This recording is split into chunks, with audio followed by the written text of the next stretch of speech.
একটি মহিষের মালিকানা দাবি করছে দুজন লোক। একজন বলল আমার, অন্যজনের দাবি না আমার। কে আসল মালিক তা নিয়ে প্রথমে বিচার বসে গ্রামের পঞ্চায়েতে। 7 ঘন্টা ধরে মালিকানা কার তা নিয়ে চলে টানাপোড়েন, কিন্তু কোনো মীমাংসা হয়নি। এরপর সালিশ যায় পুলিশের কাছে, কিন্তু পুলিশও ফেল। কিভাবে মালিকানা নির্ধারণ করবে কেউ কুল কিনারা করতে পারছিল না। এমন কিং কর্তব্য বিমূঢ় অবস্থায় শেষ পর্যন্ত মহিষের মালিককে সেটা ঠিক করে দিয়েছে মহিষ নিজেই। অবসান ঘটল নানা ঘাটে মোড় নেওয়া এক বিবাদের। ভারতের উত্তরপ্রদেশ রাজ্যের মহেশগঞ্জ থানার রায় আসকারানপুর গ্রামের নন্দলাল সরোজের বাড়ি থেকে কিছুদিন আগে একটি মহিষ হারিয়ে যায়। অনেক খোঁজাখুঁজি শেষে 3 দিন পর মহিষটির সন্ধান পান নন্দলাল সরোজ। পাশের হরিকেশ গ্রামে গিয়ে ঘোরাঘুরি করছিল তার পোষা মহিষ। পোষ্যকে দেখে নন্দলাল স্বস্তির নিঃশ্বাস ফেলেন, কিন্তু তিনি জানতেন না নাটক সবে শুরু। নিজের মোষকে বাড়ি ফিরিয়ে আনতে গেলেই বাধে গোল। হরিকেশ গ্রামের হনুমান সরোজ দাবি করে বসেন মহিষটি তার। শুরু হয় মালিকানা নিয়ে বচসা। হনুমান সরোজ মহিষটিকে ফেরত দিতে অস্বীকৃতি জানান এবং নিজের বাড়িতে নিয়ে বেঁধে রাখেন। কোনোভাবেই তিনি তাকে ফেরত দেবেন না।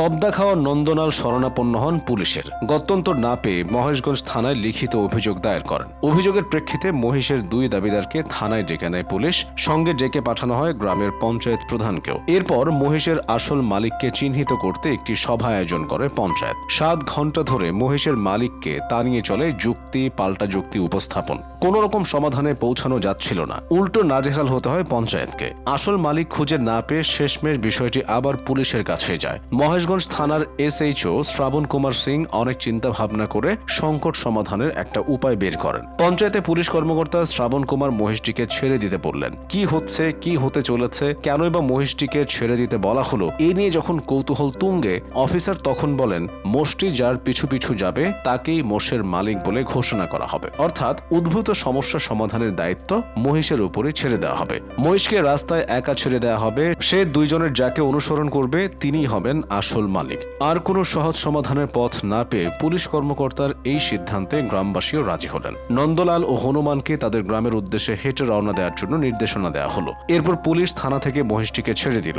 মহিষটি সোজা নন্দলালের পেছন পেছন প্রতাপগড়ের রায় আসকারানপুর গ্রামের দিকে রওনা হলো। আসল মালিক খুঁজে পাওয়ায় উল্লাসে ফেটে পড়েন গ্রামবাসী। সিদ্ধান্ত অনুযায়ী এরপর নন্দলালের কাছে মহিষটি হস্তান্তর করা হয়। পরে মহিষের অন্য দাবিদারকে পুলিশ ও গ্রামবাসী মিলে ভৎসনা করেন। ভারতে মহিষ বা গরু নিয়ে এমন নানা হাস্যকর কীর্তিকলাপ নিয়মিত বিরতিতেই ঘটে থাকে। 2022 সালে মধ্যপ্রদেশের শামলির SP সুকৃতি মাধব মহিষের DNA পর্যন্ত পরীক্ষার নির্দেশ দিয়েছিলেন। সে বছর মে-জুন মাসে মধ্যপ্রদেশের শামলি এলাকায় চন্দ্রপাল কাশ্যপ নামের এক শ্রমিক দাবি করেন 2020 সালে করোনা মহামারীর সময় তার গোয়াল থেকে 3 বছরের একটি মহিষ চুরি হয়। পরে সেটি পাওয়া গেলেও সাহারানপুরের শতবীর সিং দাবি করেন এটি তারই মহিষ। প্রকৃত মালিক খুঁজে বের করতে বাধ্য হয়ে DNA টেস্ট করতে বলেন খোদ পুলিশ সুপার।